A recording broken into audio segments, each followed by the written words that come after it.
পরিশ্রম আর সাহস থাকলে আকাশও খুব দূরে নয়। নিকটবর্তী কুয়ালালামপুর টাওয়ার সহ এই ভবন দুটি কুয়ালালামপুরের পরিচিত চিহ্ন।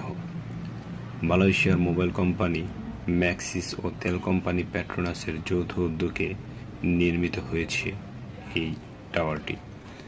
প্রধান ভিত্তির উপরে অট্টালিকা নির্মাণের কাজ শুরু হয়েছিল 1994 সালের 1 এপ্রিল। 1 জানুয়ারি 1996 ফার্নিচার সহ অভ্যন্তরীণ সাজসজ্জার কাজ শেষ হয়ে যায়।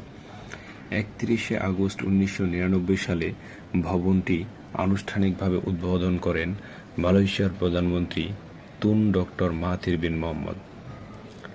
পেট্রোনাস টুইন টাওয়ার আকাশ ছোঁয়া স্বপ্নের প্রতীক। মালয়েশিয়ার রাজধানী কুয়ালালামপুরে দাঁড়িয়ে থাকা পেট্রোনাস টুইন টাওয়ার শুধু ইস্পাত আর কাচের গাঁথুনি নয়, এটি একটি জাতির স্বপ্নের প্রতিচ্ছবি।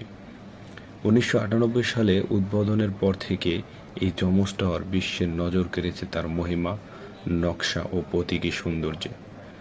452 মিটার উচ্চতার এই স্থাপনাটি একসময় বিশ্বের সর্বোচ্চ ভবন ছিল, আর আজও তা মালয়েশিয়ার আধুনিকতা ও গৌরবের এক অনন্য প্রতীক।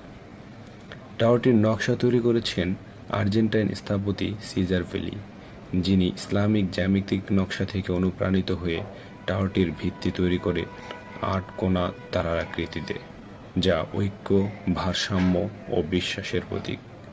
টাওয়ারের মাঝামাঝি অবস্থিত স্কাই ব্রিজ দুটি টাওয়ারকে একসাথে যুক্ত করেছে, যা শুধু স্থাপত্যিক সংযোগ নয়, বরং ঐক্য ও সহযোগিতার বার্তাও বহন করে।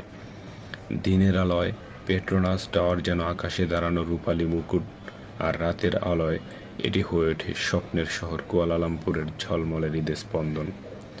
এর নিচে বিস্তৃত কেএলসিসি পার্কে বসে কেউ যদি একবার উপরের দিকে তাকায়, তখন সত্যিই মনে হয় মানুষের স্বপ্নের কোনো সীমা নেই। পেট্রোনাস টুইন টাওয়ার আজ কেবল একটি ভবন নয়, এটি পুরো মালয়েশিয়ার গর্ব, উন্নয়ন ও আত্মবিশ্বাস।